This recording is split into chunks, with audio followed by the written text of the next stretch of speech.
For me, there's a simple rule in politics. Never, ever be surprised by what happens in politics. The face of truth is open. The eyes of truth are bright. The lips of truth are ever closed. The head of truth is upright. The breast of truth stands forward. The gaze of truth is straight. Truth has neither fear nor doubt. Truth has patience to wait. The words of truth are touching. The voice of truth is deep. The law of truth is simple. All you sow, you reap. The soul of truth is flaming. The heart of truth is warm. The mind of truth is clear and firm through rain and storm. Facts are only its shadow. Truth stands above all sin. Great be the battle of life. Truth in the end shall win. The image of truth is the cross. Wisdom's message is its rod. The sign of truth is Christ, and the soul of truth is God. Life of truth is eternal. Immortal is its past. Power of truth shall endure. Truth shall hold to the last. I don't have to tell you things are bad. Everybody knows things are bad. It's a depression. Everybody's out of work or scared of losing their job. The dollar buys a nickel's worth. Banks are going bust. Shopkeepers keep a gun under the counter. Punks are running wild in the street, and there's nobody anywhere who seems to know what to do, and there's no end to it. We know the air is unfit to breathe, and our food is unfit to eat. We sit watching our TVs while some local newscaster tells us that today we had 15 homicides and 63 violent crimes, as if that's the way it's supposed to be. We know things are bad, worse than bad. They're crazy. It's like everything everywhere is going crazy, so we don't go out anymore. We sit in the house, and slowly the world we're living in is getting smaller, and all we say is, please, at least leave us alone in our living room. Let me have my toaster and my TV and my steel-belted radios, and I won't say anything. Just leave us alone. Well, I'm not going to leave you alone. I want you to get mad. I don't want you to protest. I don't want you to riot. I don't want you to write to your congressman because I wouldn't know what to tell you to write. I don't know what to do about the depression and the inflation and the Russians and the crime in the street. All I know is that first, you've got to get mad. You've got to say, I'm a human being. God damn it. My life has value.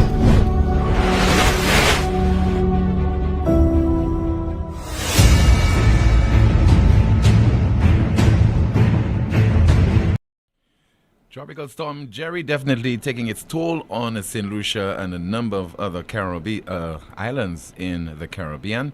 Welcome to another edition of the world's most monitored talk show, NewsSpin. A Friday, it is rainy, it is wet, it is slippery, it is miserable.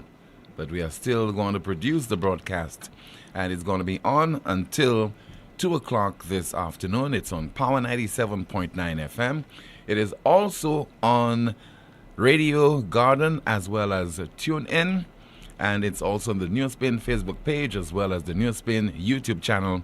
Don't forget, like the video, share, subscribe to the YouTube channel, and click the notification bell. As far as the weather is concerned, all tropical storm warnings for St. Lucia, they have been discontinued, and nonetheless, as far as the weather situation, mostly cloudy with scattered showers, which may produce some heavy and possibly isolated thunderstorms. Conditions are nonetheless expected to gradually improve from tonight. What is on the agenda? We have a lot to talk about apart from the weather, and I hope that you are comfortable. And if you are experiencing any conditions that are unfavorable, resulting in flooding, or if you have any problems in your part of St. Lucia regarding roads that are impassable and other conditions, you can use this medium so that we can alert the relevant authorities and they can bring some kind of relief to you.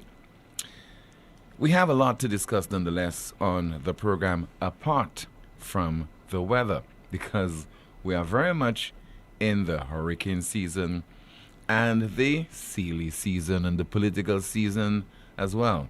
Irrespective of what happens, and if it's not that too serious, we still are going to be preparing for a general election. And all indications are, we are not into predictions on this program, but all indications are that general elections will be called this year.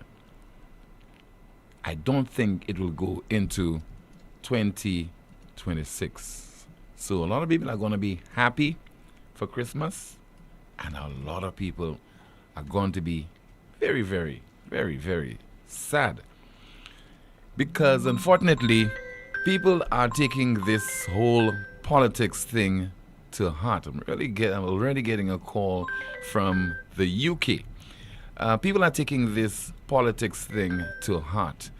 And definitely, we have to give careful consideration to winning and losing and ensuring that we do not invest a lot of time in the politics.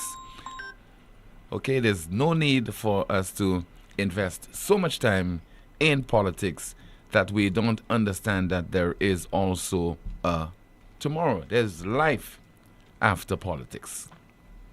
So yesterday, found it very instructive.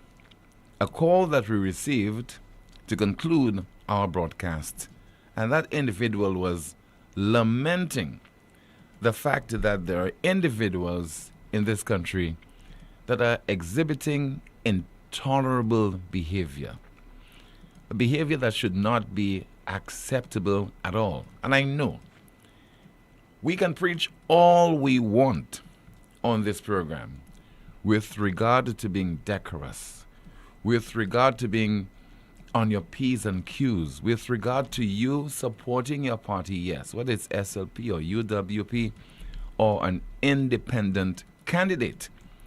But you should not engage in acts that are unbecoming, where you use all kind of insults.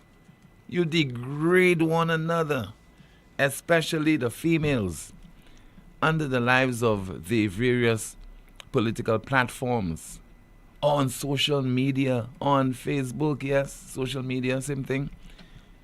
All in the name of a political party or a candidate. You know why you are doing that? Because of the contracts. Because there is something in it for you specifically. Because you are not concerned about St. Lucia, whether St. Lucia benefits or whether St. Lucia falls, whether St. Lucia collapses. It is all about you, because there's some special interest in it for you. You might serve on a board. You might get some preferential treatment here and there. That's what it is. But let us put country first.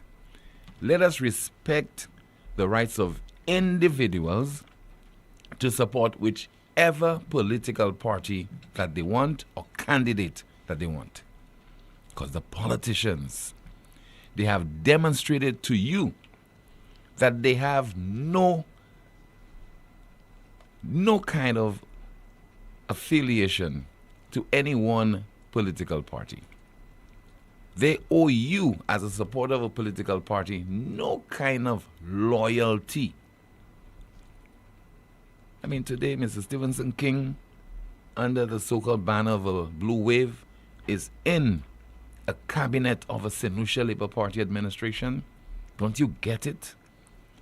Today, Richard Frederick is serving in an SLP administration, but you don't get it. Edmund Estefan is down supporting his brother, who is a candidate in the SLP. You don't get it at all. And who knows what will happen very soon. Somebody from the United Workers' Party of significant stature and prominence might decide to jump ship and support the SLP, and you don't get it at all. And most of you, ordinary supporters of the respective political parties, you are struggling, trying to make ends meet, trying to scrunch, get $1 here and there to send your children to school. You might be still be renting. You're hopeful one day you'll own a piece of St. Lucia to build a home for your family. And all you care about is supporting politicians who themselves don't care about you, they neglect you. They're just concerned about improving their lot in life. And believe you me, they are already okay. A lot of the politicians, particularly those who have won 2 general elections and served at least 8 years, qualified for a pension, but you're there insulting one another in their name. So let's listen to Dr. Joycelyn Fletcher. She called the broadcast yesterday. We have an election coming. It's free and fair. There are 3 parties. They're full of independents. Then let them do what they have to do. You stand up and you support what you have to support. You try to convince people this is a democracy where people have given their lives, where they have given their blood to get us that democracy. We cannot tolerate that's happening in our country when we have the future of our young people to see about. We have an election coming. It's free and fair. There are 3 parties. They're full of independents. Then let them do what they have to do. You stand up and you support what you have to support. You try to convince people this is a democracy where people have given their lives, where they have given their blood to get us that democracy. We cannot tolerate that's happening in our country when we have the future of our young people to see about. A contributor to yesterday's NewsSpin program, Sarah Flood-Bobra, former government minister. You can't help but have tremendous respect for this lady. Not because she is a female or used to be a politician, a female politician. We ought not to be electing people just because they are men or women. Just because we do not have a sufficient number of female candidates contesting general elections in St. Lucia, let's decide to vote for this female because we want to create a level playing field. On that basis, it has to be on capacity. It has to be on your track record. But let's listen to Mrs. Sarah Flood-Bobra in just a moment before we delve into the meat of the matter. She spoke on the program Meet the Opposition yesterday. Well, I'm really, really pleased to see women in politics on both sides. I think it's really important that we continue to put ourselves forward. So I want to commend the 2 new women candidates. Not the 2 on the Labour Party side, and we have 3 on our side. So I want to commend all 5 of us. I say us. Well, there are 3 on... new, I said new. Okay, the new. Emma's Right, been there okay, from new, before, yeah. yes. So this is really a good thing for women generally, to see that, people often say it's a man's game. I don't think politics is a game at all. I take it very seriously. It's not a game. It's about people's lives, and it's very serious business. But women bring particular skills to any organization. We have a different perspective in things. There's an intuition we have that we bring to the table. There's a go-get-it, no-nonsense approach that we can bring. Not all women bring it, by the way, because I've been sorely disappointed with the women of the Labour Party who are current ministers, and I've said so before. But from a general point of view, the feminine traits that we have can get so much done and can bring such a more balanced perspective to decision making. So we need women there. When women put their heads together and they fight, nobody can test us in terms of going out there and getting. So I want to applaud women who have come forward, who've put themselves forward now. Former government minister, former MP for Castries Central, Sarah Flood-Bobra, speaking on the program Meet the Opposition yesterday.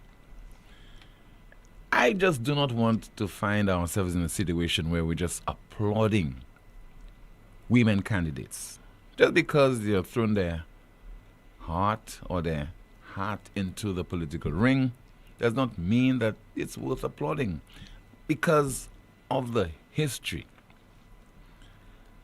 And it is not a pleasant one. Sarah Flood Bobra, in my estimation, stands out as a woman, contested elections, she won, she stood for something. She paid a price. You have our first elected female MP in Heraldine Rock. We'll put a picture of Mrs. Heraldine Rock. Up to this day, we continue to speak about Mrs. Heraldine Rock. First female elected MP, 1974. Not just because she set that record. What she stood for. She stood for something. The marginalized, the poor. She spoke on their behalf. Not like joining the boys' club, as most of the women who enter politics in St. Lucia do. Turn a blind eye to injustices that are committed against other women in this country. Another female MP who stood out, she was not elected but appointed, is former Attorney General Lorraine Williams. Stood for something. Check her record. Do the research. Read up on her. You can recall, it was only about 4 months ago that a 32-year-old mother, Troya St. Martin, in case you've forgotten about her, was shot and killed at the time in the Wilton's Yard area in Castries. She, along with her baby, unborn baby girl. You heard any woman of significance, especially those who are serving in the Parliament of St. Lucia, they ever came out and spoke on behalf of this other woman who was gunned down? You heard from the President of the Senate, Alvina Reynolds. You heard from Lisa Jawa-Yer. You heard from her? No. You heard from Dr. Poyot, Virginia Albert Poyot? No. And if you heard from them, if they said anything, it was a whisper. You don't want women to enter into politics, win their seat, and to just join the rest of the merry gang and go along with it. And unfortunately, a lot of the women in St. Lucia who have served in leadership position, they have failed the other women in this country. Less prominent women, less talented women, less connected women. They have done next to nothing to improve the lives of those other women in a significant manner. So I'm not all for praising those candidates of the SLP and praising those candidates of the UWP because as women they have entered the political arena. I don't know if they'll make a difference. I really don't know. I have my doubts based on the history. We have a lot to talk about. This issue involving the PWA, Police Welfare Association, and the non-payment of the insurance premium for its membership, and how this has been lagging in some instances for at least 6 months. And people are making excuses. Could not get the invoice, could not do this, etc. And this has been politicized to the extent that the president of the PWA is being accused of politicizing the whole thing. Because according to them, he was earmarked or scheduled to contest the Labrie seat on behalf of the United Workers' Party. I know of no such thing. I've never heard this. I don't know where this is coming from. But we don't stick to the facts in St. Lucia. We don't. We engage in ad hominem criticism. We don't focus on what is before us, the issues. We focus on the personalities. And so apparently, the head of the PWA took offense when such an unfounded claim was made, and somebody had to apologize or set the record straight. So we have this report that will play right now. On Tuesday, 7th October, Choice News broadcast a report with the headline, "Is the Police Welfare Association Playing Politics with the Government?" in which it was inferred that one member of the Police Welfare Association was rumored to be vying for candidacy for the opposition last year, and that another was recently confirmed as an opposition candidate. The story centered on the chronic problems with paying police insurance policies and had no factual connection with partisan politics. Since then, the Police Welfare Association has rightly taken umbrage to the inference, and as the writer of that story and head of the news department, I must, in the interest of honor and integrity, issue corrections and an apology for the misleading implications of that story. In no uncertain terms can a member of the Police Welfare Association be a candidate for a political party and remain a police officer or member of the Police Welfare Association. As a journalist, I was out of bounds to draw lines of connection between the interests of the Police Welfare Association and the actions of any political candidate who may or may not have once been a police officer or a member of the Police Welfare Association. In addition, the report did not acknowledge the chronic, long-standing nature of the problem with paying insurance for the police in a timely fashion. The president of the Police Welfare Association explained in an interview on the midday talk show NewsSpin. It is 3 years and counting. This problem has been there. We have written to the permanent secretary lamenting the fact that this policy has not been paid and serviced regularly and in a timely manner, and it runs the risk of being cancelled. The frustrations of the Police Welfare Association in getting their collective insurance paid on time stem from the lack of manpower audits that reflect the rapid growth in the number of officers over the last few years. We have written to Commissioner, we have gone to the PS, we have gone to the HR department, requesting a manpower audit. And without a proper accounting of every police officer, we cannot renew the policy. 6 months we were asking for this. And we have not been able to we were not able to receive a manpower audit for 6 months. Without an accurate accounting of the number of officers in the police force who need to be covered by insurance, any invoices would fall short of the true number of officers who need to be covered. Last Friday, October 3rd, the manpower audit was finally delivered, enabling accurate invoices to be acted on by the insurers and the Treasury Department. However, the insurance agent acknowledged some responsibility in the matter. But the problem of paying the insurance on time has persisted longer than the recent problem of getting invoices on time.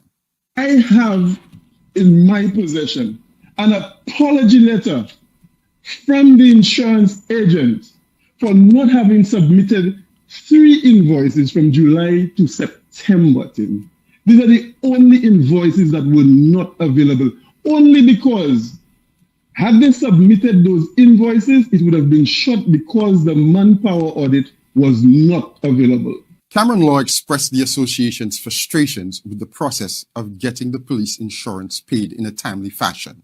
When we have to pay this insurance policy, we have to be running around to the PS, to Treasury, to our accounts department, to also ensure that this insurance policy is facilitated. With the exception of the period from July to September, the association president insists that invoices for police insurance have always been submitted on time.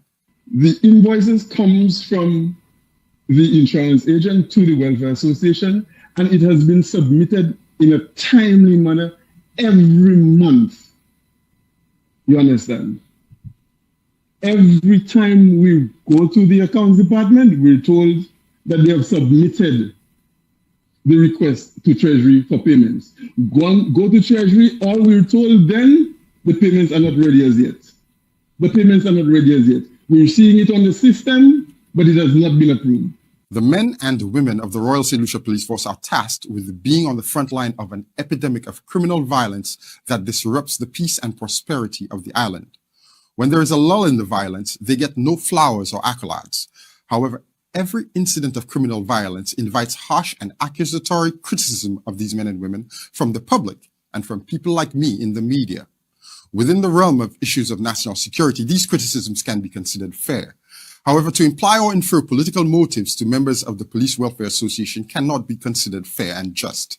The association is not and has never put itself in a position to have the latitude to blur the line between industrial action and partisan political action. As the writer of that story, I acknowledge the misleading and inaccurate nature of the paragraph implying the politicization of the Police Welfare Association and the inadequacy of the details of that report in telling the full story. I hope that publishing this report with fuller details helps to correct the previous story's errors and puts the available facts in a truer and more reliable context. We now take your calls at 452-2979, 452-2979. WhatsApp calls and messages 716-2026, 716-2026. And Amanda is going through some of your comments and she'll be relaying that information to us in just a moment. We have our call via WhatsApp. Good afternoon. You are on the air. Good afternoon. Good afternoon, Mr. Timothy. Malcolm again. Yes, sir. London. Malcolm, how are you? How are you today? I'm okay. How is your co-pilot? Good? Shall I say hello? She's okay. Good afternoon, Cole. I'm fine, thank you. All right, good. What's on your mind, Mr. Malcolm? Timothy. Mm-hmm. I was trying to get you for the longest while, but thanks again for having me on this phone line. Timothy, politics and me don't really agree. I just want to say one thing. I don't think politics should get too much involved into the police affair too much or to really control the police force. But this has been happening all the time and it's a habit. So I just don't think it should happen all the time because it prevented the police officer from doing what they're supposed to do. I don't want to come online here just to talk, but I want people to know that one of the devoted police officers, and I've trained all over the world, England, America, Canada, the RSS. I was based in the RSS for at least 6 years. And I've trained people throughout the whole region. I've worked in Guatemala, Belize. I've worked all over the world. So when it comes to experience and dealing with crime or dealing with any situation, be it riot, be it any situation, I've worked in Trinidad and Tobago. I've worked in Grenada during invasion. So when it comes to experience and knowledge of the job, I know it and I'm good at it.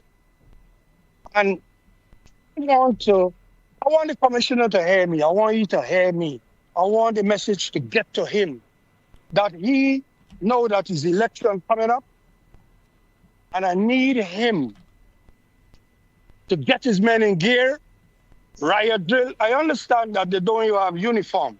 They don't have no uniform. They don't have no boots. They don't have nothing. So I want him to put the men ready.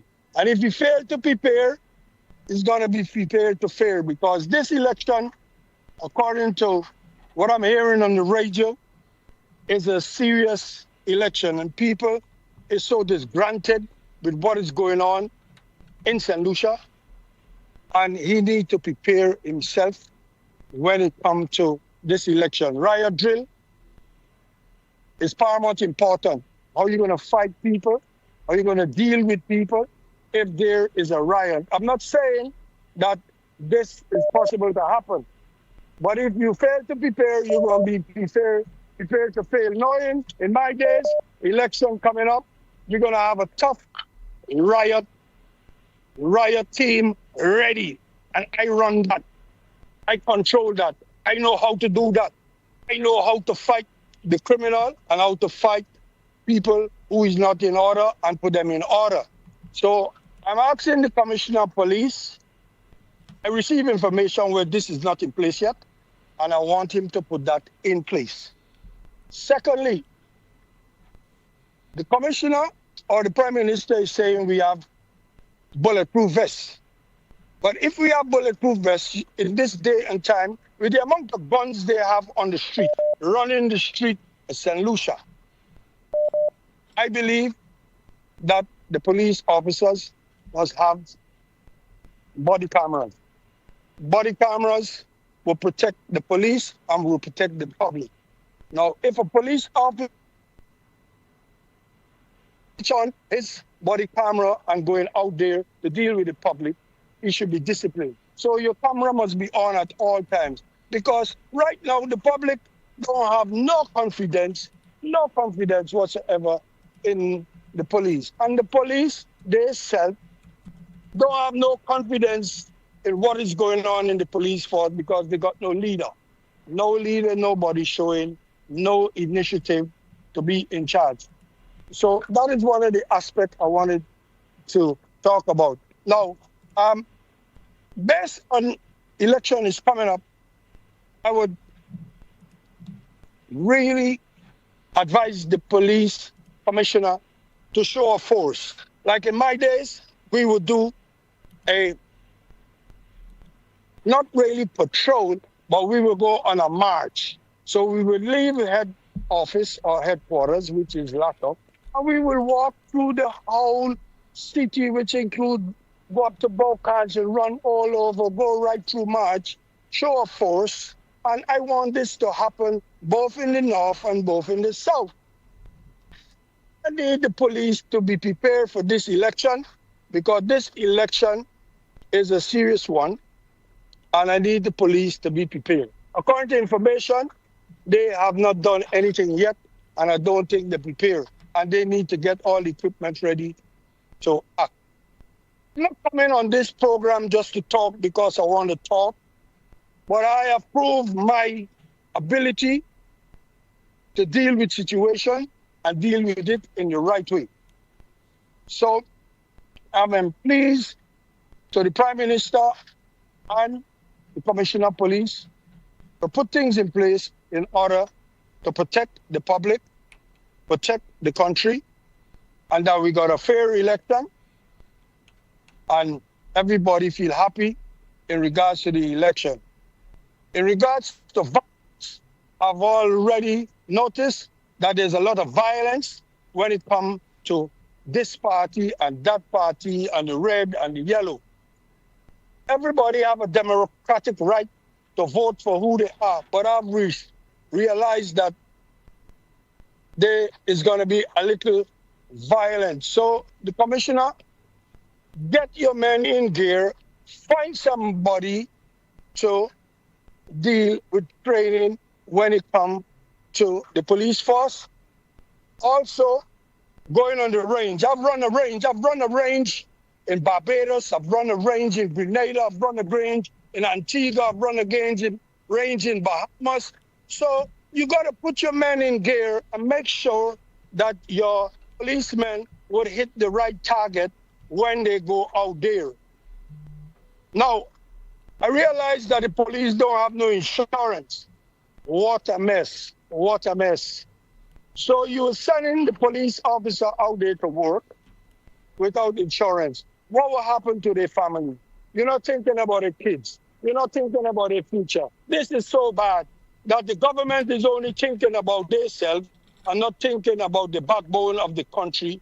We don't have no army in St. Lucia, you know. So the police doing both army and police work. And if the insurance is not up to date, that is so sad.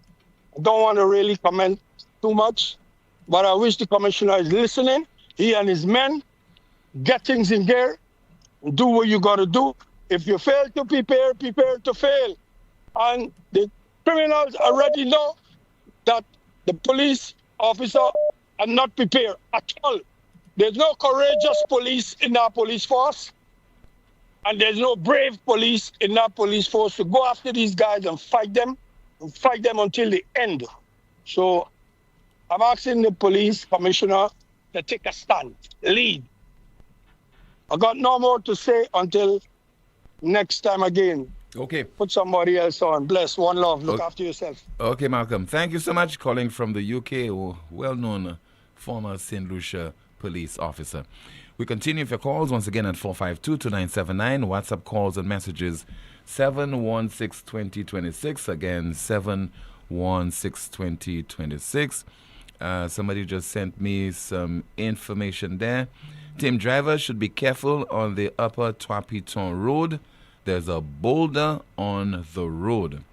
So somebody is alerting drivers using the Trois-Pitons Road.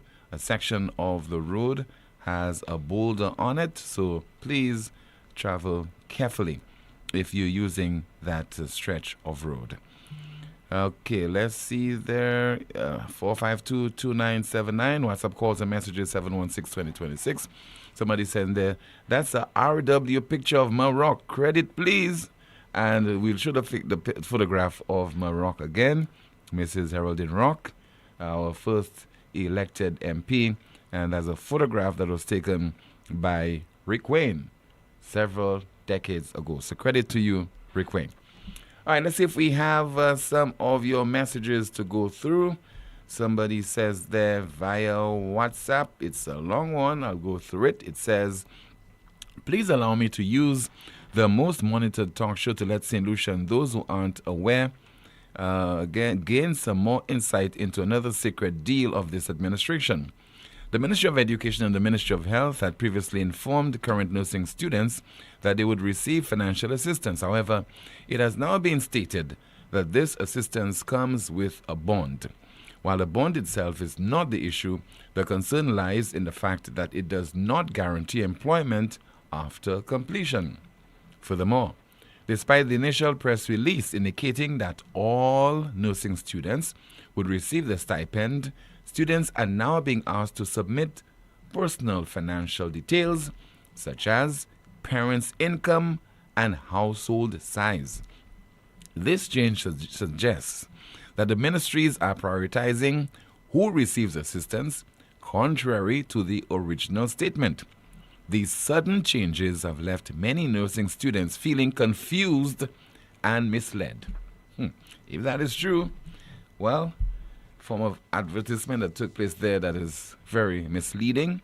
And if it is true again, and it is all part of an pre-election gimmick. Let's hear from you, Amanda. What is happening in the chat room? What is there to report on? Good afternoon, Tim. Good afternoon, NewsSpinners. Tim, a few comments here. And NewsSpinner says, my prediction is that the election will be called once St. Jude is completed. A commentary reads, elections will be called on November 24th. And NewsSpinner says, Tim, you will be surprised that most of them who hurl the insults get nothing even after begging and begging. Another commentary reads, tell them, Tim, it's the regular folk who are struggling that are quick to curse and insult people for these politicians' foolishness. Someone says there it's almost too late for that advice because some of the politicians right now represent the vilest, dumbest, most crass, most dishonest among us. It's as if right now in St. Lucian politics, the scum is what is embraced. A commentary reads, always those $5 can block a hole, making all this noise and embarrassing themselves. And NewsSpinner says, Tim, it's really sad that people are unable to have healthy political discussions. Some people go as far as degrading themselves with their insults and obscenity. No wonder we're having all these discipline problems in the schools. The children are a reflection of the parents. It's not good for the country. The hate is so real in this country. A commentator says, is that what the news has been reduced to in St. Lucia? A commentator reads, is he reporting or protecting the victory? Cough, cough. I meant giving his opinion on the news. Someone says there, so just now this SLP government cannot get anything wrong, and whenever someone sees it fitting to speak up, the attacks come from left and right. Even our so-called journalists are part of this mess. A NewsSpinner says he should be ashamed of this disgraceful display of political subterfuge masquerading as journalism. His malicious attempt at deception exposes not only a lack of professional integrity, but a complete abandonment of ethical standards. You are a stain on the craft, a disgrace to the very idea of honest reporting. A commentary reads, he compromised every journalistic principle he's supposed to practice his craft by. Sad state of affairs, the press is not free of political influence.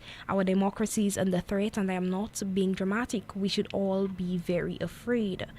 A few comments here via YouTube. It reads, St. Lucian people give women a chance to lead, and people will see how St. Lucia will go forward. Behind the successful man stands a woman.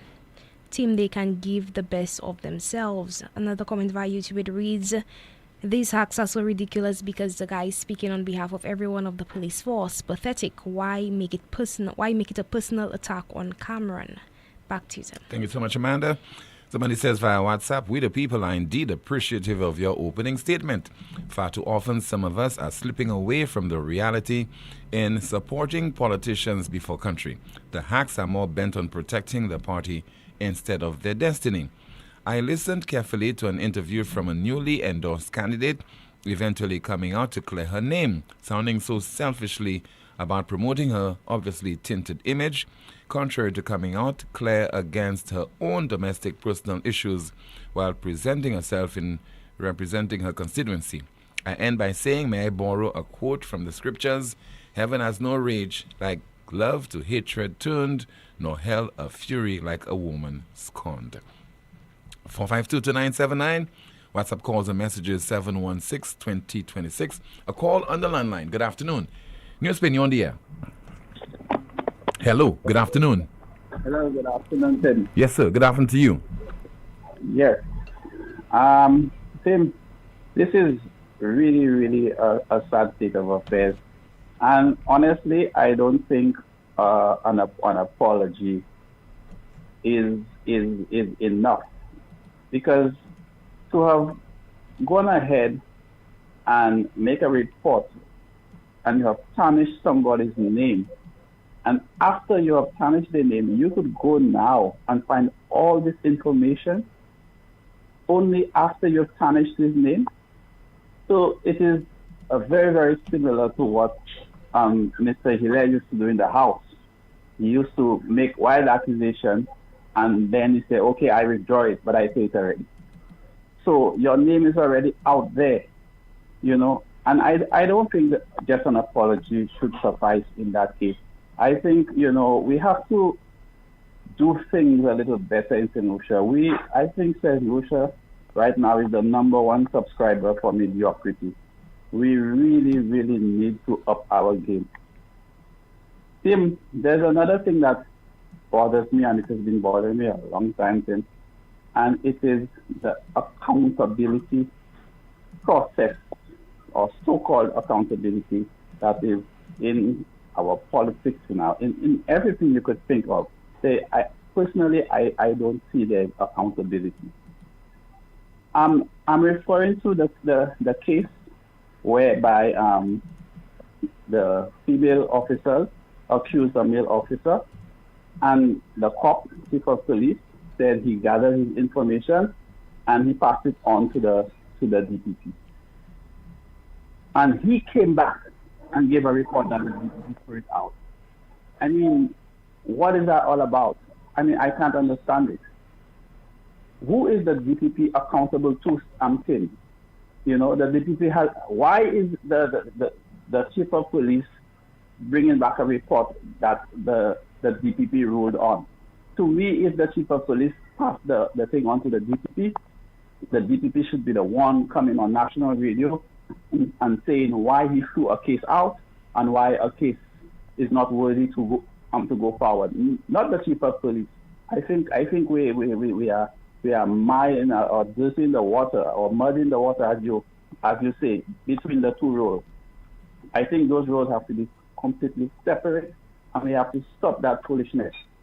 And in light of that apology, I hope Nenen will apologize to Mr.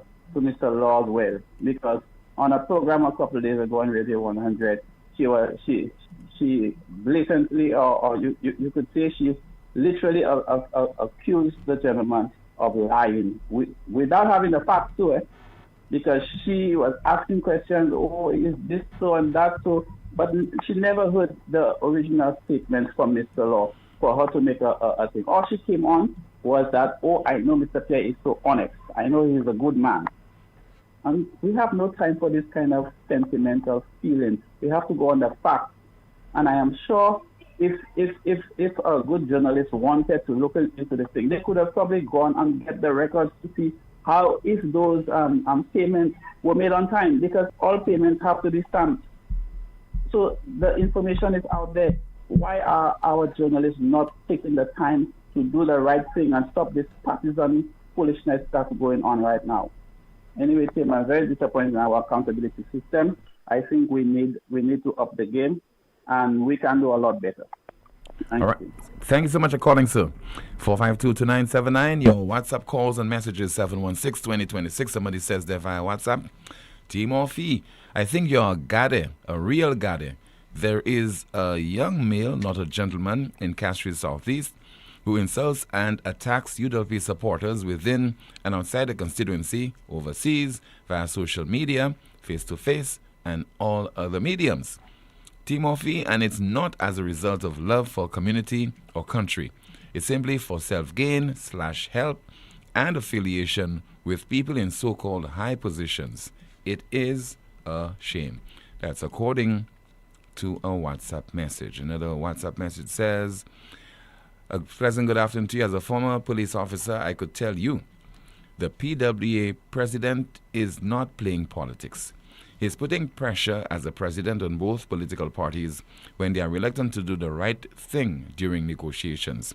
He's deemed to be a UWP supporter, but during negotiations, despite being a UWP supporter, as people suggested, he's natural without any biasness. During the reign of the UWP last time in office, the PWA president was criticized by some ministers during a meeting.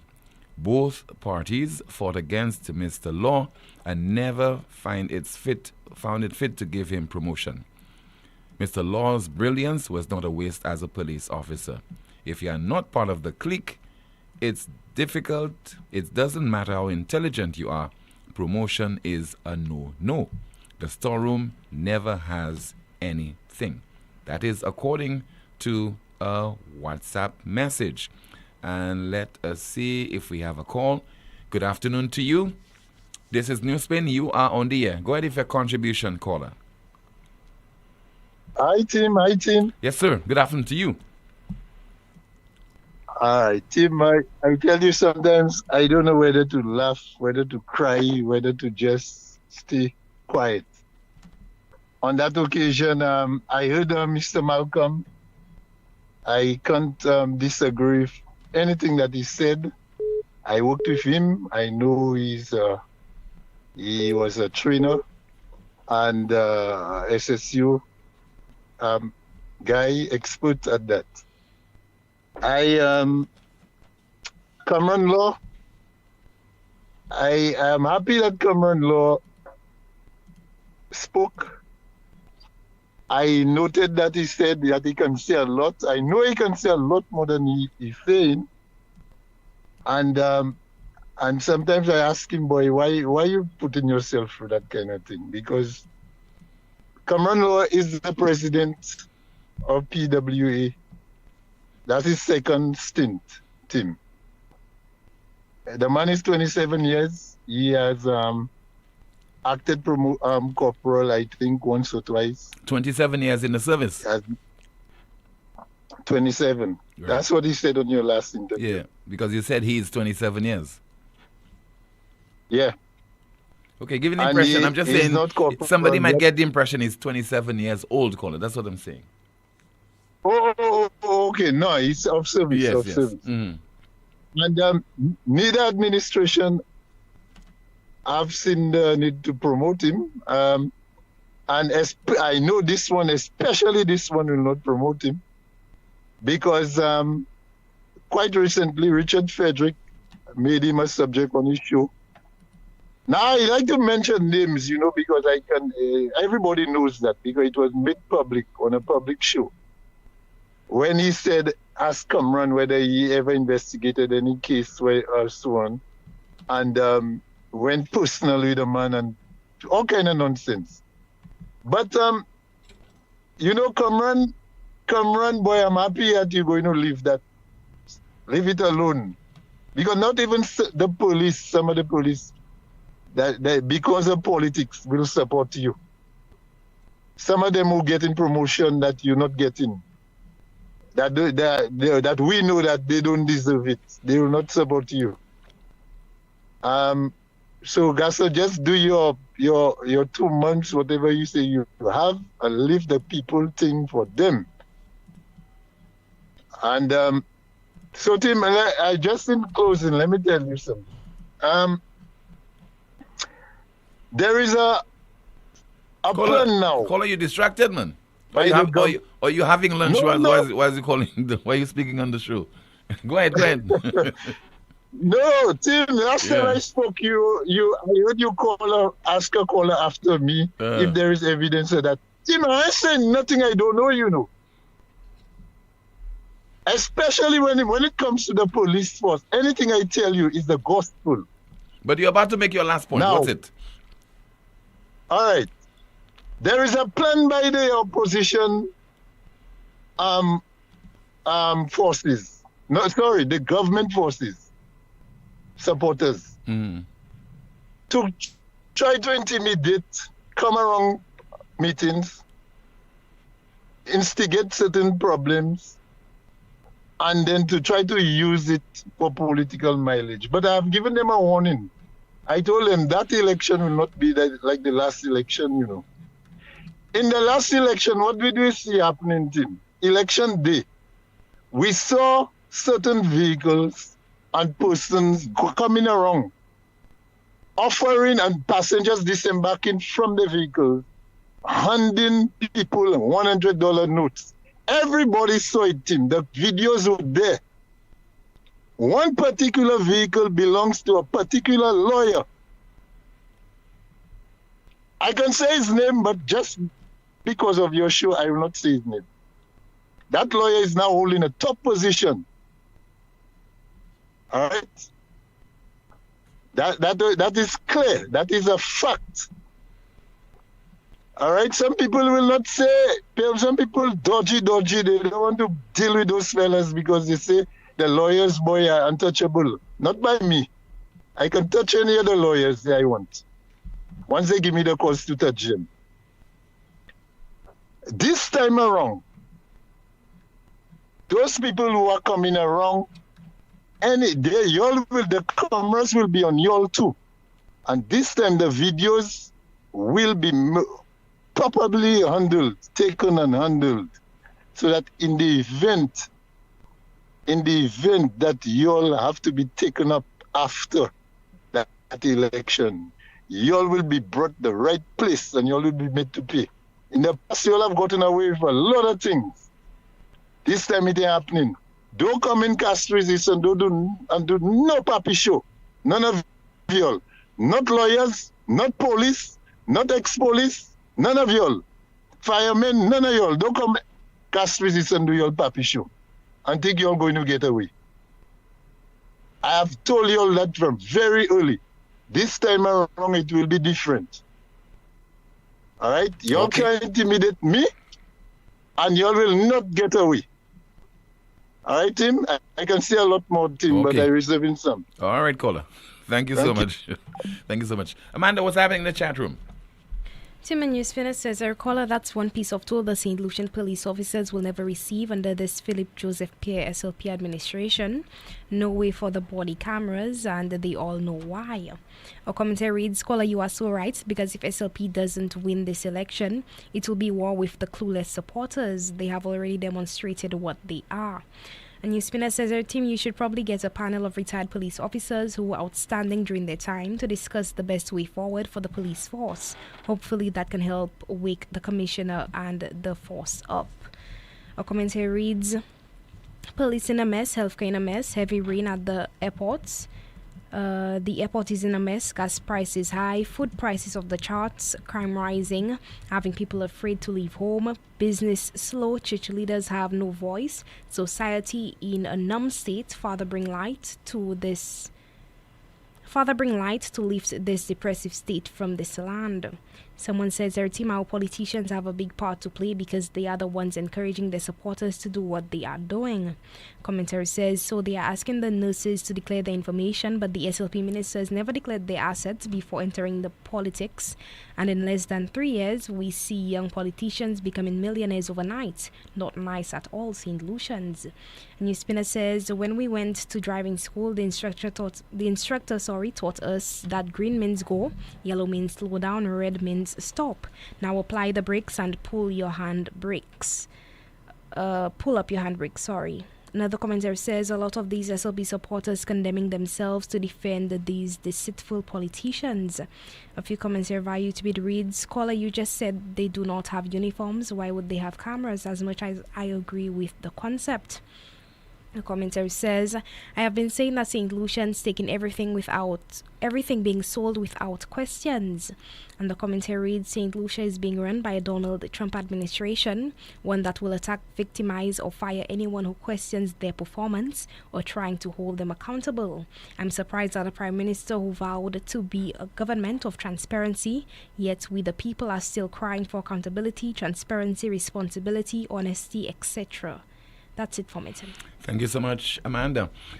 Now, imagine Peru's Congress voted unanimously to remove President Dina Boluarte from office amid a crime wave gripping the South American nation.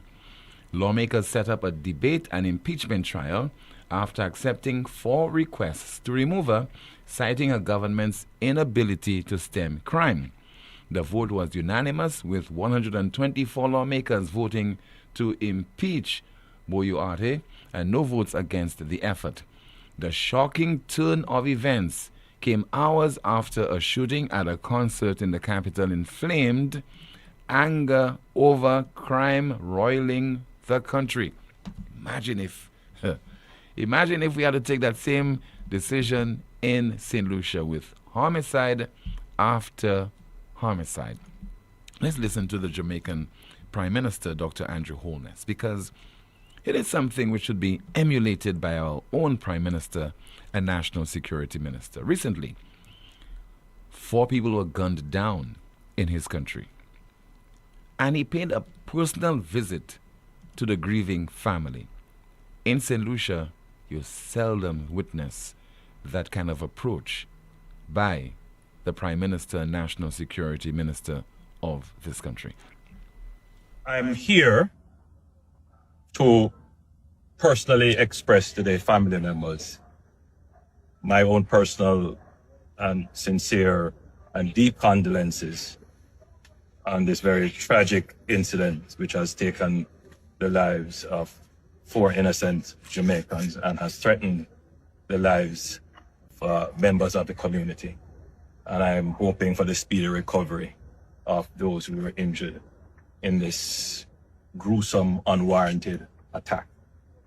I'm also here to assure the families and loved ones of the victims that the Jamaican state and government will support them through this very difficult time, whether it is with support in counseling or in supporting any other needs that may arise. As I have met with some of the family members, I'm seeing where there are needs, and some have even expressed particular support that they would require. So the entire government will be mobilized to give support to the victims and the loved ones of the victims. The conversation in the public domain as well about our crime fighting strategy sometimes forgets the victims. And so my presence here as well is to highlight that we must also focus on the victims. The 3 children who are left behind in the murder of an innocent mother. The father who was just crying a while ago, his son didn't get to give him a grandson. The grandmother who was crying in her room, who was saying her grandson was the one who took care of her. Mm-hmm. The society must place great importance on the victims of crime, in as much as sometimes we pay to the perpetrators of crime. The victims of crime deserve justice for Jamaicans to do. And the society, in how we speak, the narratives that we create around our situation, I think it is only fair that in the balance, the favor is towards the victims. So my presence here today is to also highlight the victims. I use this tragic incident to appeal to the hearts of all Jamaica let us work for peace. And to those criminals who are not hearing my voice or have chosen to ignore what I have said, we will get you. Of Jamaica, Dr. Andrew Holness. Again, it is very appalling, the behavior of some people. It was just brought to my attention some of the comments that are being made in the chat room, the Facebook chat room. And I find this very disrespectful, and it will not be tolerated. So going forward, we will undertake an exercise to ensure that we moderate some of the comments that are being made in the chat room and expel those people who are displaying the nasty attitudes there. It will not be tolerated, and I will not be deterred in any way at all in hosting my program and speaking my mind regarding what is happening in this country at this time. But what we will do is to police the chat room and expel anyone who is displaying any disrespectful behavior in the chat room. This certainly will not be tolerated. It's very early in the election season, and it will only get worse, and therefore we are taking this seriously, and we will be monitoring the comments, the conversations in the chat room, and expelling as many people as possible. Even might decide to not to facilitate anyone at all conversing in the NewsSpin chat room, because I know that there are many people out there who are very desperate. But you will not deter me in any way in producing this broadcast and speaking the unvarnished truth. We will continue in that vein without being disrespectful, but we will not tolerate the nastiness that is being exhibited, particularly today in the chat room. Rest assured. When we come back in just a moment, we have the independent candidate for Castries North. He is Marcellus Backsteed. This is the most monitored talk show in the world. KFC, yo, we back with the vibe. Strips and dip combo, flavor that rise. Free crispy strips, fries on the side. 16-ounce drink, sauce for the ride. Order for 25, deal so nice. Go down and crunchy, can't think twice. Barbecue, honey, mustard ranch if you wish. Dip it, dunk it, finger licking bliss. KFC, Benny flavor, set the mood. Strips and dip is back, finger licking good. Lazarus's funeral home is here for you. Lazarus's private cemetery offers a peaceful resting place for your loved ones. With tranquil settings, visitation, and reflection, we believe in the compassionate care of all our departed loved ones. Lazarus's private cemetery, let us help you create a final resting place. Make it special. Make it Lazarus's funeral home, your friend in a time of need. Payment plans are available for tombs. Call us in Vidbuta at 452-7491 or in New Dock Road, VA4, 454-6555. Are you ready? Get set. Let's go green with Lucelect. No more paper, no more mess. Easy billing, no stress. Use my account to pay online. Pay your bill at any time. Get the stress off your mind. No more standing in line. Visit Lucelect.com today and sign up to my account to pay your bill. Request a temporary or new connection or switch an account to your tenant's name. Do it all online. Personal, paperless. Use the virtual service desk. Are you ready? Get set. Let's go green with Lucelect. Chronic back pain, arthritis, spinal injuries, nerve disorders, even painful cramps. These conditions affect daily life, but you don't have to live with pain. Every day matters when it comes to your health. At La Clinique du Corps, we provide fast, accurate diagnosis with advanced GE-certified MRI technology and internationally recognized specialists. Our focus is safe, effective treatment that restores mobility, relieves pain, and gives you back your quality of life. Call 451-6559 today. 451-6559. La Clinique du Corps, because time is vital in health.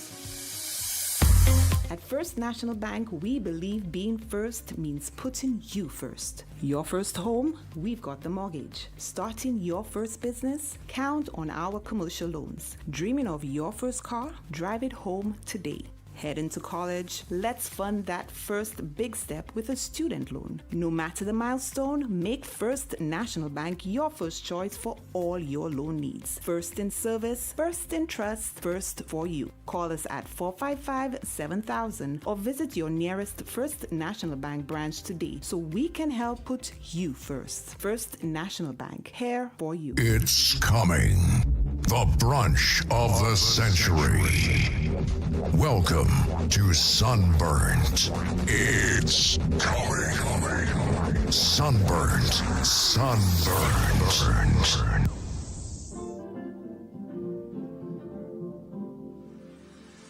At Caribbean Pastouche Limited, we offer high-quality products from Martinique, and our ready mix is made with casting sand, not regular pumice.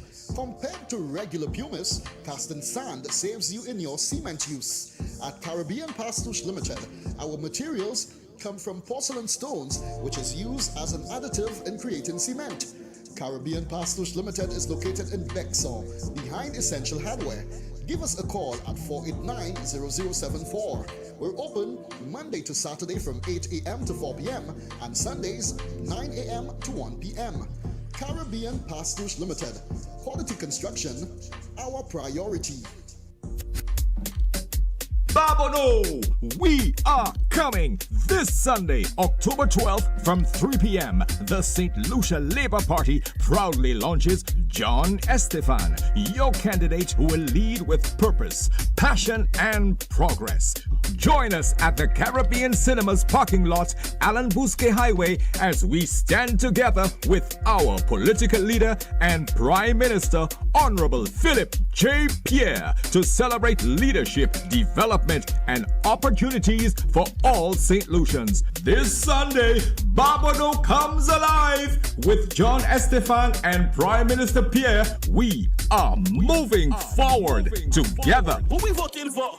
JP, we voting for Madame Elma and Monsieur Jordan. Represented by Junior Creole, an event affair is happening on Saturday, 11th October 2025 at Albans Place, 1418 Park Place, Brooklyn, New York. Meadow, Albans Place, 1418 Parks Place, Brooklyn, New York. Nous gagnons manger Creole avec bois Creole. Nous allons commencer 8h, le bon matin, et ça va finir 8 o'clock in the night. So from 8 to 8 we there. Venez à mise call. Nous gagnons tout quartier manger Cavon. As a matter of fact, Awanson, Lamoui, Permis, Balaou, Dite Coco, café local. On chai bay Meadow, what chai bay nous gagnons là. Button ça. Après nous fin manger 8h, we continue with a Tep Maui dance at Mona Lounge, 210 Taps Court, Brooklyn, New York. Admission is only $20 and it starts from 10 p.m. onwards. Straight out of St. Lucia, DJ Stormy, and of course yours truly, Mr. Jordan, alongside DJ Chung and Roots Rock. This Junior Creole weekend, Saturday, October 11th, Tamedu, from Albans Place to Mona Lounge, 210 Taps Court, Brooklyn, New York. Nous là, venez à Miseko, et venez à bon Junior Creole.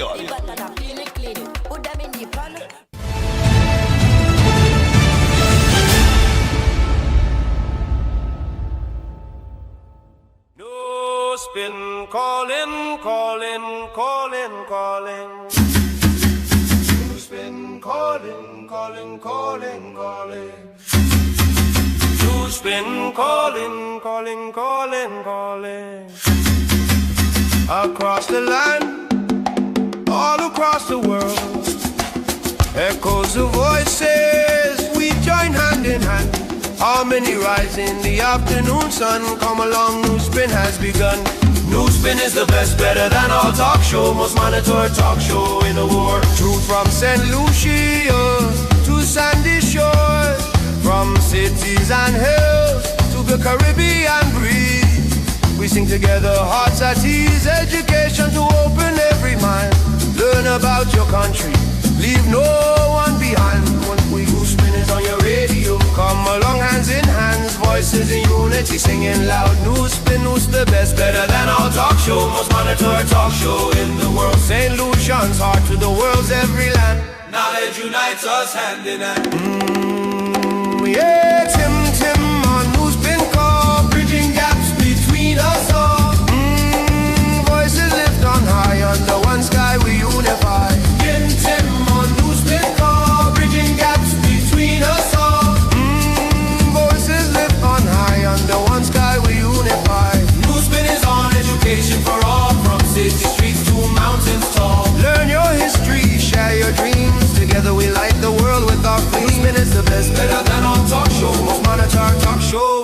world. Better than our talk show, most monitored talk show in the world. NewsSpin is the best. Better than our talk show, most monitored talk show in the world. Yeah, NewsSpin is the best. Better than our talk show, most monitored talk show in the world. Michael Backsteed, who is the independent candidate for Castries North. No, he didn't sing that song, but he's contesting that seat in the upcoming general election. And welcome to the program, sir.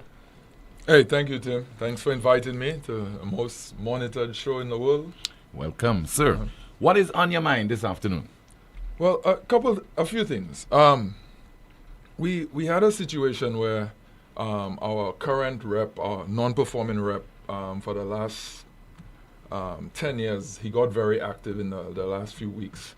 And from trying to fix the playing field to cutting the grass at the health center, painting courts. I mean, he's been working in the last 2 weeks.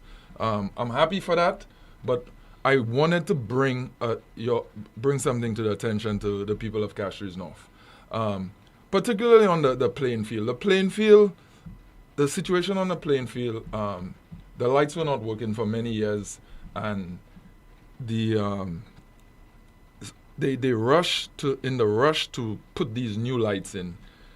They cut the old ones down, and they started doing it without a plan. There's no clear plan. I mean, in anything in business, you have a order of operation. You have a planning stage, you have stage 2, you have stage 3. So there's just no plan. The main issue on the Leclerc playing field is the drainage.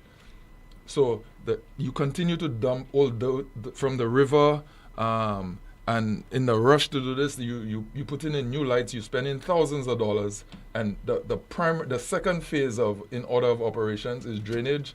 There's no drainage on the field. I'm not an engineer, but I've been dealing with this, following this more than 10 years. Every election cycle, there's I was calling it an illusion, a bluff, but it's more like a mirage, a mirage where you feel you see in work, and then when you reach towards the end, after the election, it's gone. So that's what's happening in Castries North.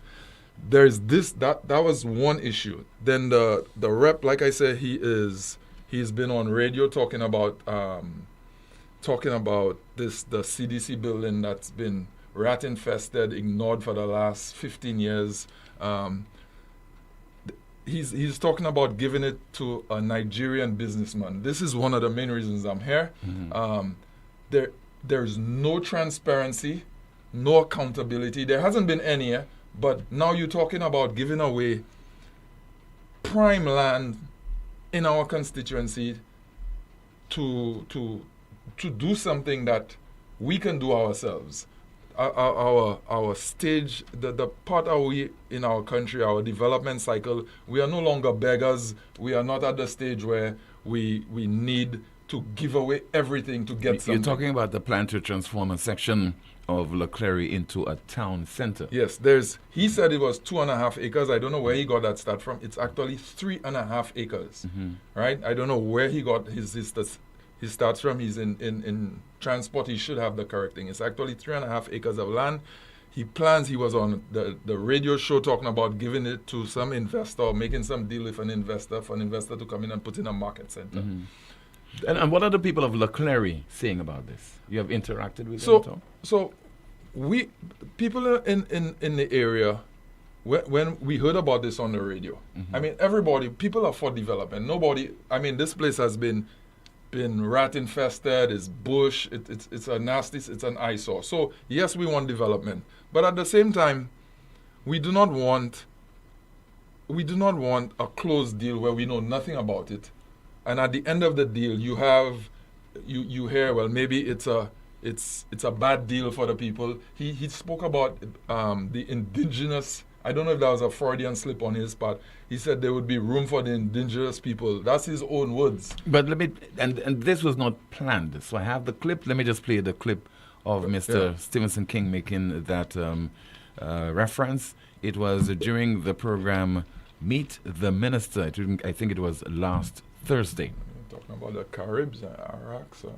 We are now in the position of engaging him fully into discussion because of the range of services that he's talking about.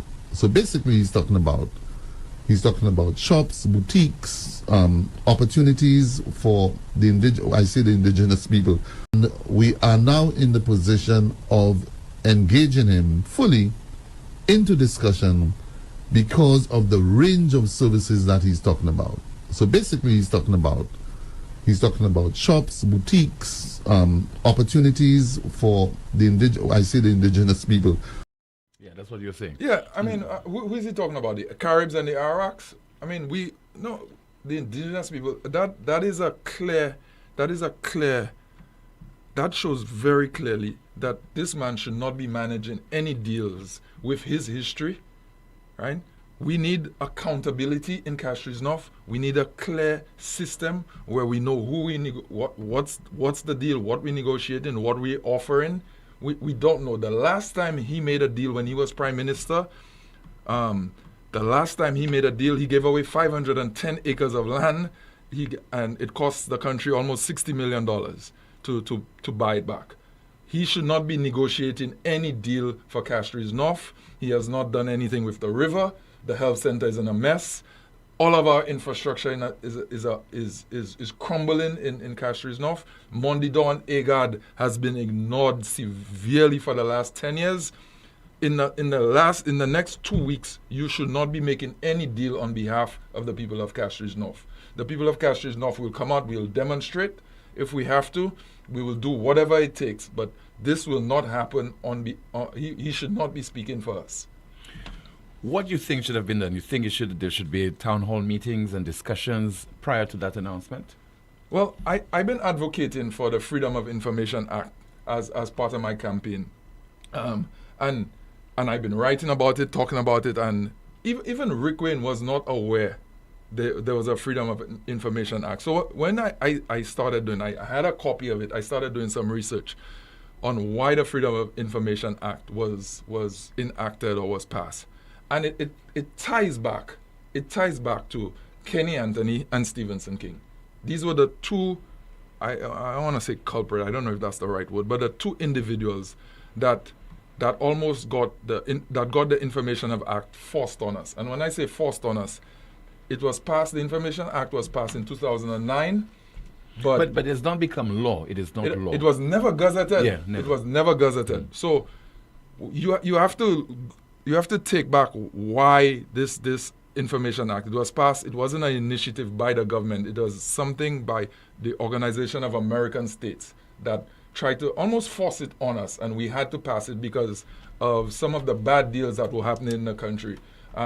Kenny Anthony had one towards the end of his administration where he made a deal and he didn't, not even his cabinet knew about it. And you hear people talk about it when it's Flobos would talk about it, and they would. Grandburg? No, not the Grandburg. The Rochamel? Rochamel. Mm-hmm. So they had the Rochamel issue, and then John Compton won the election.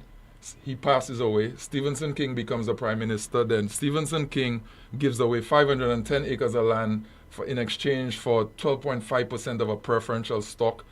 Loses all that land in Labrie. He then passes the Freedom of Information Act in 2009, but he doesn't gazette it. It's a toothless tiger. What's his name? Kenny Anthony comes back into power. Obviously, then he does nothing about it. He loses the election. Alan Shastney comes in. Alan does nothing about it, and now you have Philip J. Pierre, and I haven't heard anything about it. Have you heard anything about it? No. So the reason why, one of the reasons why I'm running, like I said, I started out in this thing because to try to fix a basketball court and looking at sporting infrastructure and just the neglect in my constituency. But the reason why it started growing, the reason why I'm running, we need an independent candidate, a serious person that could stand up to both parties and say, hey, this is BS. These deals need to be, people need to see these deals. They need to be accountable. We need to be able to decide. And if as a country, in any modern democracy, as a country, we say, you know what, that's a bad deal for the country, and we argue before the deal is signed, that's okay. That's how modern democracies work. I mean, this thing about we pass a deal, we sign something, and then we argue about it after, and we hate each other, and UWP, we have to stop doing that. Somebody just asked me to pose a question to you. And the person says there, Tim, could you ask Mr. Steed what will be happening in the next 2 weeks? Why did he say that King should not be making any major decisions for the next 2 weeks? Because you said that. I said, well, yes. I maybe you think, the elections are around the corner? Elections are around the corner. Is it something that you know? No. Tim, my campaign has no money. We have no influence. We run a campaign on ideas. When they call the campaign, I'll be like you are, just like everybody else. I have no idea. What I'm saying is that in the last few weeks, everything is happening in Castries North in terms of the river fellas getting contracts, rivers getting cleaned up. It's activity now. The man was asleep he was asleep in UWP for 5 years. He was blaming Shastney and Guy for lack of activity. And one of the reasons I'm involved in politics is because I'm like, okay, I too was quarreling with Alan and blaming Alan and writing against Alan. And then I see 5 years you in the Labour Party and it's the same performance, non-performance. We'll be taking calls in just a moment, but first let me read this from Lucilec. It says there, the St. Lucia Electricity Services Limited, Lucilec, wishes to advise the motoring public and residents of Soufrière of maintenance works at Soufrière near Court St. Lucia, Bank of St. Lucia, and Big Yard Restaurant on Sunday, October the 12th, 2025, from 9 a.m. to 4 p.m. These works will allow Lucilec to undertake pole and line maintenance. There will be no interruption of electricity service during the maintenance. The sidewalks, however, in these affected areas will be blocked and intermittent traffic disruptions are expected. Road users are encouraged to observe all safety measures, including reflective tape, cones, barriers, and warning signs, which will be in place to designate the work area. Lucilec regrets any inconvenience to residents of the affected communities and the motoring public, and would like to thank the public for their understanding and patience. A notice coming from the St. Lucia Electricity Services Limited, Lucilec. We take your calls right now. You can put this headphone on, sir. We take your calls at 452-2979, 452-2979. Your WhatsApp calls and messages, 716-2026. So, all the questions, please, let's pose it to my guest. He is Marcellus Bax Steed. So let's see if we have a call on the landline. Hello, good afternoon to you. This is NewsSpin, you're on the air. Yeah, hi. Good day to you, Tim. Good afternoon. Do you have a quick question for my guest? Yes, just a question for your guest. I really also want to comment before I question him on his advocacy for this Freedom of Information Act. I'm not sure if you remember, since COVID times, we were asking for information. Even before that, when we have all of these agreements that we sign, multinational agreements, whether it be United Nations, WHO, if you're signing it on behalf of the people, don't you think that people have a right to even look through the document, probably have a dialogue on the document? Because a lot of these documents are very ambiguous in their speech. They can be interpreted, they can be changed, the meanings can be changed, and it can suit sometimes, a system of control that we see like a dictatorship system, and we saw how lockdowns and all of these things expose how these things. So to the young man, with that Freedom of Information Act, how far are you willing to go when you find out certain things that are taking place in the country? Because we have a lot to hide in this country, and a lot there's actually no accountability in this country. I remember hearing stories about the time of the rioting in Castries. The police were called back and all of these things. Who holds accountability for all of these things all throughout history, for what is taking place in our society? And just one more question for the young man. You are vying for political, for the political future of the country. We have a war that is being fomented in the Caribbean right now. And the U.S. has now approached countries like even Grenada to put, a radar station in Grenada. Now, all of this is to help. Okay, caller, we have to end it there. Much appreciated. Thank you so much. Go ahead, Mr. Steed. The question of how far I'm willing to go, I'm willing to die. That's how far I'm willing to go. I'm putting everything on the line for this, for my country, because I came back to St. Lucia in 2011. I've been threatened in Leclerc. I've been of late. No, the threats are more. I can deal with more heckling. Heckling, but in 2011 we had a youth genocide in Leclerc that and I dealt with it head on, and I am not backing down. I'm not backing down. I'm not backing down for a political party. I'm not backing down for individual. I think there's a lot to be done in our community. I've been working in the community, yes, in a sports capacity, but over the last 10 years, I've learned a lot about the constituency. I know how to get things done. I've gotten a lot done in a private capacity, and there's no reason why a sitting parliamentary rep should, whether he stops a grant because he doesn't agree with it, or he doesn't want to work with somebody because they have a different political affiliation. There's no reason why somebody of that should be running any position in our constituency. Okay, let's see if we have a call. Let's see, 452-2979. Your WhatsApp calls and messages 716-2026. Once again, 456-29. Okay, we have a call on the line. Good afternoon. You're on the air. Hello. Good afternoon. Hello. Good afternoon, Pete. Yes, sir. Quick contribution, comment or question? Just question. Yes. Mr. Steed, I heard you speak about the playing field in Leclerc, and you said that in the last 2 weeks they've been doing things there. But from my recollection, the playing field was part of all the other fields being renovated and lights changing. And as a man who ships things in, I know it don't take 1 month, 2 months, not 3 months for you to get things from China or England to come in. So I would believe that these things would be planned in my estimation. That's one. Number two, you speak of, and I want to thank you for your bravery, because not all the time we get people who can stand up and speak and say things, but we have to be very clear when we say things, not to try to derail people or give the wrong information.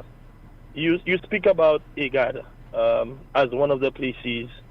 I don't know if you know that Mr. Stevenson King was the one who challenged Mr. AGAD about the lands in AGAD and got the lands in AGAD for the people who were paying rent for over 20 years.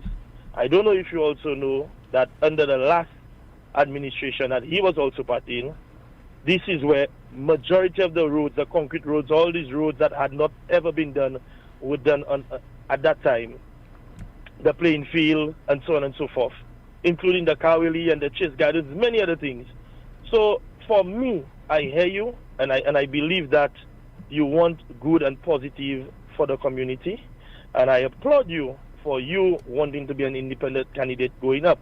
But I think we should all give jacket and say what has been done and see the development that has been done over the years, and not just vilify persons and speak bad about them and say they're not doing this, they're not doing that. Because, I mean, we have 29 communities in Castries North, not one, not two. And we know that constituency development program gives each minister $1 million per year. So there are many, many things that I believe that we don't speak about, because we believe we speak like the... Let's hear from Mr. Steed now. Thank you so much. We hear from Mr. Steed. And in fairness, I've always said that Mr. King, when he came into politics, he'd been working, he's been doing things, and I started questioning his ability in the last 10 years more so. I said, in terms of making lands available in AGAD or doing roads, I mean, if you have a child, right? You have a child and you don't beat your chest and say, boy, I buy milk for my child, or I give my child food. That's your job, right? What I question about Mr. King is that the systems in Castries North, there are no systems. Things are done through transactional politics. That's one of the things I question. The field, for example, when I talk about the field and the field not being done, I saw a cycle, and every person that used that field in the last 10 years, right before election, they put dirt on the field. The dirt usually comes from the river. It's then we clean it up because, like I said, I'm involved in the community. We clean it up after the election cycle is over. The work is not completed. This is fact. This has been done on more than 2 occasions. I also import things. I understand that lights and these things take time to come in. What I'm saying is when you spend thousands of dollars to renovate a field, you normally, especially a government, you would have a billboard, you would have a sign, you'd say this is the plan. Step 1, then step 2 will be if you put in lights cost thousands of dollars. One of the first things you have to do is the drainage, because the Leclerc field has a water problem. If you put lights down and you do not put drainage, all the water tends to go under the pole, and then that itself damages the lights. The lights have not worked for 10 years. So what I'm saying is there's a pattern of behavior when it comes to work not being completed. And the field is just one example. Whether it's cutting the grass at the health center or having systems, whether in place to deal with senior citizens or other people in our community. This is my criticism. And I've come up, I myself have, everything that I've criticized, I've written plans about, I've discussed it with people. I'm a private individual. So this can be done on a government level. I'm not just bash Mr. King. I've never bashed Mr. King personally about anything. I have been very clear and very consistent in this campaign about talking about putting in systems and having accountability in governance. We have a call via WhatsApp. Good afternoon. This is NewsSpin. You are on the air. Quick contribution, caller. Hello. Good afternoon, team. Yes, good ma'am. Afternoon, Marcellus. Good afternoon to you. Hello. As I was born in Leclerc, my neighbor's string was buried in Leclerc in one of the lanes in the first lane after the supermarket. I remember most of my family live in Leclerc. I remember after the CDCs were demolished, wasn't there a billboard put up as to, and as I heard there was, Mr. King had said about he was going to build back apartments and make it some little community there where people could have come back and rent to own or whatever, if my memory serves me right. And wasn't there a billboard as to the plan for the place there? To me, I saw something. Am I right? There was a billboard. There was a billboard that was erected for the CDC apartments. When I was talking about the billboard, that's what I'm talking about. Yeah, so there was a billboard for the CDC apartment. That has been run down. So now the plans have changed then. Well, there was a billboard without any discussion. We heard many different things. Okay, caller, thank you so much.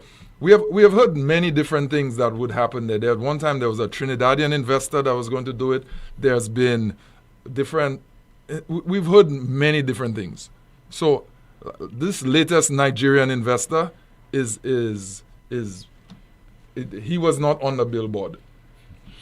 4522979. We have a call on the line. Good afternoon to you. You are on the air. Yes, Tim. Good afternoon. Good afternoon, Mr. Marcellus. Hey, good afternoon. Quick contribution, caller.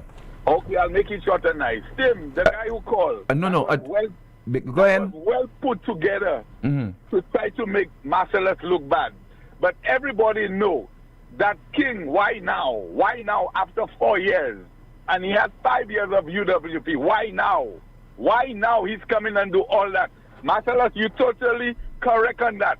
Do not let people call you and try to feel they could spin. That was well put together. These are the same people that getting the little contracts, and he well mentioned about $1,000. All these guys are the same set of people that getting the contracts. Thank you very much. All right, thank you so much. We have done the call this time via WhatsApp. Good afternoon, NewsSpin. You are on the air. Good afternoon, Tim. This is Stephen Favre, the United Workers' Party candidate for Castries North. Yes, good afternoon to you. The last few days have been very difficult for me. It is, for me, outrageous. It's unacceptable that the people of Castries North continue to be disrespected by the district representative. It is not right, it cannot be right, and it is certainly not proper for the people of Castries North, specifically those people who have lived in Leclerc, to be informed through a flippant comment by the parliamentary representative that the land that they grew up on, the land that they lived on, the land that they were attached to, and the land that he created a reasonable expectation that they would return to, has been disposed of and put in the hands of an individual or individuals who we are not familiar with, that we do not know who they are, that the nature and of the transaction is unknown, that the consequences for the people of Leclerc are still unknown, that the main stakeholders, the church, community groups, the young people, small business owners, the vendors, are now put in a position of uncertainty as it relates to their own livelihoods, their own community, and their future.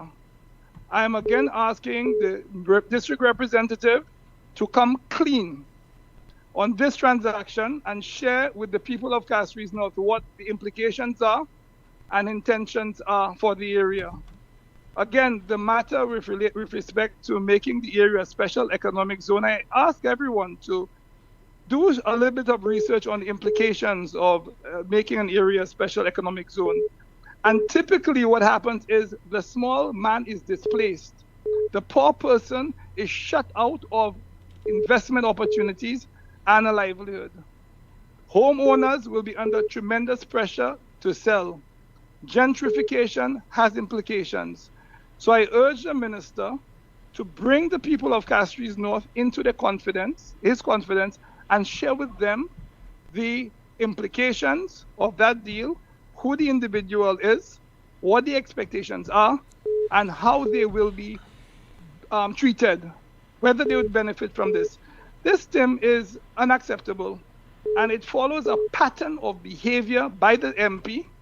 Firstly, in his behavior in 2021, his behavior with respect to the GPH deal, again, which remains secret, largely, his behavior as relates to the Banans Bay lands, and now the people of Castries North are learning through RevUp that significant changes will be made to their way of life, to their access to land which is dear to them. But most of all, those people, those long-suffering residents of the CDC estates are now going to be permanently uprooted, permanently displaced from land which he gave them in expectation in his 2019 budget that they will return to. And again, land which in 2018 he assured them that he would make best efforts to construct and redevelop the land in their interest for their use and their enjoyment. Tim, the minister must be held accountable, and he must make a public statement on the implications for the people of Castries North, the implications for the people of Leclerc, and certainly the implications for those long-suffering residents of the CDCs who are now going to be permanently dispossessed of their land. Tim, I thank you. Okay, thank you so much. We have another call, this time on the landline. Hello, good afternoon. This is NewsSpin, you're on the air. Hey, brother Timmy, how you doing? Good afternoon to you. Quick contribution, sir. Yeah, you was quicking me up, boy. No, because, I mean, come on. This is not a comedy show, you know. But why would you think it's a comedy show? Go right ahead. Whatever question you have for my guest. Do you have a question for him? Yes, sir. Yes, go right ahead. Yes, sir. Let me just say, first of all, I agree that, you know, the minister cannot just go on a program on a radio station and say about a development which has not been discussed with anyone. I mean, this is what you call a campaign gimmick. So elections are coming in a couple of months' time, maybe next month, November, and I suspect it's next month, November. So he wants to put on a big project to say, boy, he's going to do a multi-billion-dollar project in the area to get votes. But people like Mr. King must stop fooling people. He's fooled us enough. And there's a problem with our justice system. And we'll talk on that another time because it's a quick contribution. But let me just say, it is time we put the police force, not the police force, but St. Lucia Police Service. That's a matter of urgency. Caller, you're string. Thank you so much, Golden Dragon. Thank you so much. Okay, man. All right, let's see. We'll take at least two more calls and then we'll conclude. Quick comment. And you know, Better Steve brought up. You know, he made some good points. But The problem with Better Steve and a lot of the politicians is when they get into government, they go with their party and the systematic behavior continues. So I hear there's all this crying now and about old Steve and new Steve in and out. Yes, the old Steve betrayed, but Better Steve is not coming up with a solution that will help Castries North in the long run. I have not heard a solution from Better Steve that will help Castries North. We need an independent candidate that can stand up to either political party in Castries North. So kudos to him speaking on some of these issues, but I don't really, I'm not excited about that issue. And the Better Steve you're making reference to is Mr. Stephen Favre. Yeah, that just called in. Okay. Let's take a call on the line. Good afternoon to you. NewsSpin, you are on the air. Hello. Hi, Tim. Good afternoon to you. How are you? All right, we'll have to take a quick contribution. Time is against us, so a quick contribution. It's a quickie. Yes. Actually, your guest, I admire his bravery. And of course, St. Lucians need to be as brave as Mr. Dax. But what I realized that our people are slowly being displaced, not only the Bannons, but now Leclerc. And as we see Radwe Beach, that you barely have a little passage to access the beach. So I think St. Lucians really need to think seriously when they vote, because we actually had to go through the adult suffrage. I mean, many of our older people understood what it was to vote for the first time in adult suffrage. And right now, we do not think about what we do when we vote. We sell our votes and so on. But we need to think seriously about what is happening to St. Lucia. And the land should be available for St. Lucians. So I think, Mr. Bax, you're on the right track. But the thing is, St. Lucians really many times do not vote for independence. You have to have a long history. And I think many St. Lucians do not believe in independence. But Tim, I will sum up here. But I had many other things to say. But maybe another time. All right, thank you so much. We have our final call. Good afternoon. We have a call via WhatsApp. This is NewsSpin, you're on the air. Hello, Tim. Hi, good afternoon, Rick. Good. Hello, Tim. Yes, Rick, I'm listening to you. Boy, St. Lucia really not a real place, Because, I can't believe what's happening to Baxter. Baxter's your guest, and politicians are calling up to deliver their speeches and whatever, which is exactly what Baxter is talking about. As far as I know, he was the first to start complaining about King. I couldn't believe what just happened there. I really can't believe it. Baxter's had a little chance to say even two words. But I want to make it very, very clear that he misunderstood me, that I did not say I didn't know about the act. I said there was no law. To the best of my knowledge, there was no law regarding the Information Act, the Freedom of Information. There was no law on it. And in any case, I think a lot of people misunderstand what the Freedom of Information Act is all about. A lot of the things we're talking about here, reporters ought to be insisting on going to the appropriate offices and demanding information. When they don't get it, right in accordance with the reluctance to give information. That is what has been lacking in here. That when ministers or government or people in public office refuse to give information, they need to be attacked on the reluctance. But with that's not what's happening. Journalism has become now a thing of people standing outside the House of Parliament and listening to whatever these MPs have to say. The Freedom Act is a lot more involved than most people understand. And if you give me another second, Dax, I want to really, really congratulate you because St. Lucia needs what you're doing there. as the earlier caller said, you will be dismissed on the basis of you being independent. That's a hell of a thing when we have two interesting independents in the House. But you'll be dismissed on the basis of your independence and not praised for trying to inject some good sense in the politics of St. Lucia. Also, that you don't have you walking around a millionaire and tons of money behind you.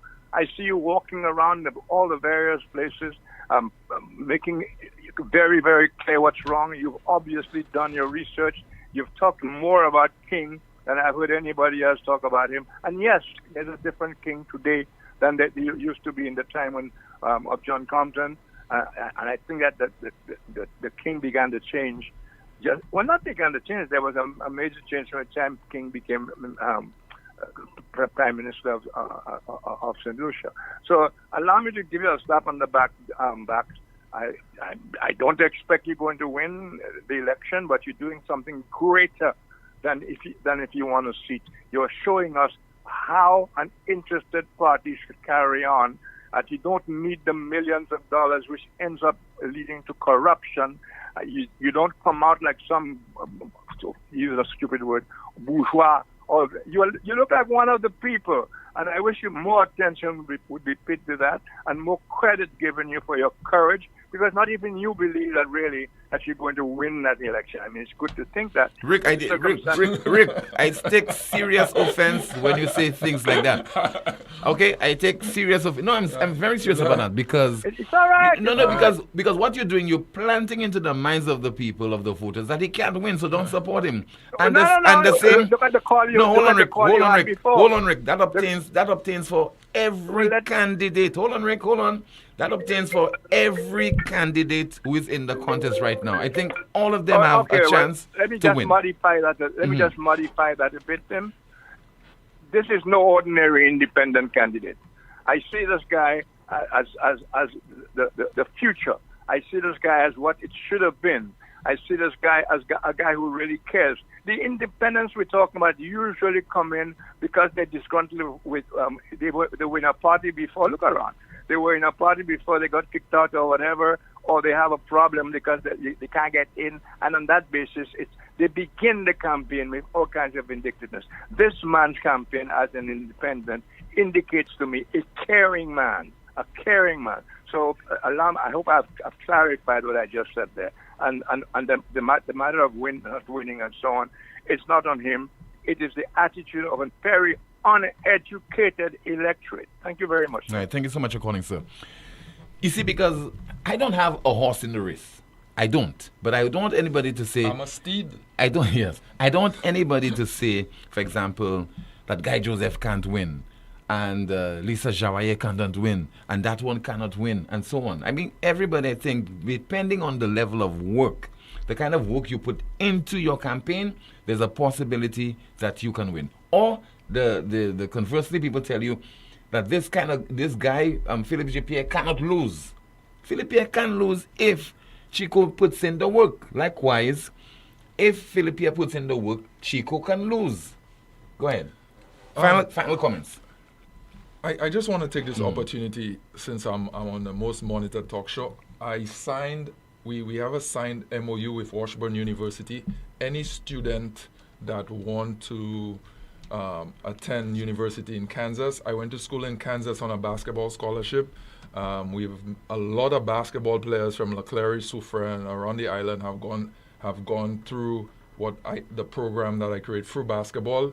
But we've not changed it. We still have the basketball program, but we have added to it. We have a program that's based on performance, academic performance. If you write the SAT exams and you can score high on the SATs, you can go to university, Washburn University, and soon we'll be signing another MOU with Emporia State University. This will all be available to any student, any constituency. You don't have to support independence, or you don't have to be red, yellow. It's for all students. It's a program we've been working on. Like I said, for the longest while we were doing it for basketball players. Now we're doing it for academics, just straight academics. The other part of the MOU is that Washburn University, if you're at Sir Arthur Lewis right now, you're at Sir Arthur Lewis, your grades from Sir Arthur Lewis would transfer to Washburn University, and you will also get in-state tuition like you were a Kansas student. So this is some of the initiatives. I have a website. We're going to be launching the website on the weekend. Our program is based on, a lot of our programs are based on accountability and just positiveness in the constituency. Sports economics. We plan on winning this thing. And we're going to make a difference in our constituency, and we're going to fix some of the problems from elderly neglect. The STEP program in Castries North have a bunch of ghost riders on it. We're going to fix that. We're going to put a proper structure in place so the people that really need the benefit of the STEP can actually benefit. We're going to take some of if the Labour Party wins the election and the Labour Party have some good national programs, we're going to make these programs local, because what you have now is that you have some good things happening nationally and they have not trickled down locally. If the UWP wins the election, we're going to work with Alan and his team, and we're going to hold them account to giving information. So I'm Marcella Steed. I'm running as an independent candidate in Castries North, and I'm going to win. Somebody says that Stephen Favre was the one who broke the story on King. He said so from Sunday of last week. But moving on, you say you're going to win. But Mr. Stevenson King won that seat in the last general election by 2,113 votes. Well, there's a 46% turnout. 50% of the constituency do not vote. Right? That's about 8,000 people. 12.5% of these people are between the ages of 18 and 30. These are people that are in the next cycle. They're going to be wanting to buy a house. They want to buy a piece of land. They want to own a business. They don't want. We cannot continue this economic plan where we're just giving away our patrimony and we're going to work for somebody else. The knowledge economy is on us, right? We have an opportunity to push education, push sports, put sports economics. I just had a friend of mine that was down here. He signed a $135 million contract. That is sports economics, but you don't have to be 6'9" or 6'10" to benefit from that. You could be a creator. You could be doing video. You could be doing refereeing. So we have a plan for the constituency. It is different. It works with everybody, and it's based on performance. All right, Mr. Marcellus Backsteed, thank you so much for being my guest on this afternoon's NewsSpin program. Mr. Producer, thank you so much for the extra time. We have our NewsSpin question of the day. The NewsSpin question of the day reads, what do you think about Leclerc being transformed into a town center? What do you think about Leclerc being transformed into a town center? The NewsSpin question of the day. And finally, the NewsSpin news of the day reads, Venezuela asks UN Security Council for emergency session over U.S. military actions in the Caribbean. Venezuela asks UN Security Council for emergency session over United States military actions in the Caribbean. The NewsSpin news of the day, bringing to a conclusion the world's most monitored talk show, NewsSpin, for this week. God willing, we'll be back on Monday afternoon, 12:30. Goodbye. NewsSpin calling, calling, calling, calling. NewsSpin calling, calling, calling, calling. NewsSpin calling, calling, calling, calling. Across the land, all across the world, echoes of voices, we join hand in hand. Harmony rise in the afternoon sun. Come along, NewsSpin has begun. NewsSpin is the best, better than all talk show. Most monitored talk show in the world. True from St. Lucia to sandy shores, from cities and hills to the Caribbean breeze. We sing together, hearts at ease. Education to open every mind. Learn about your country, leave no one behind.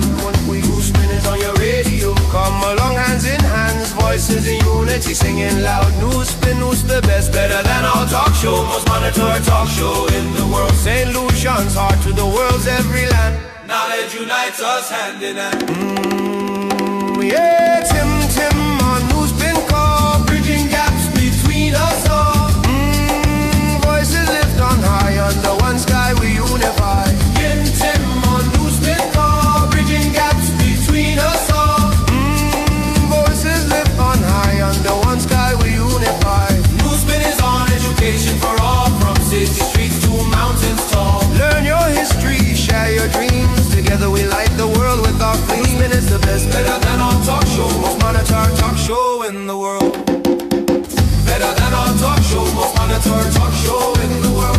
NewsSpin is the best, better than our talk show, most monitored talk show in the world. Yeah, NewsSpin is the best, better than our talk show, most monitored talk show in the world.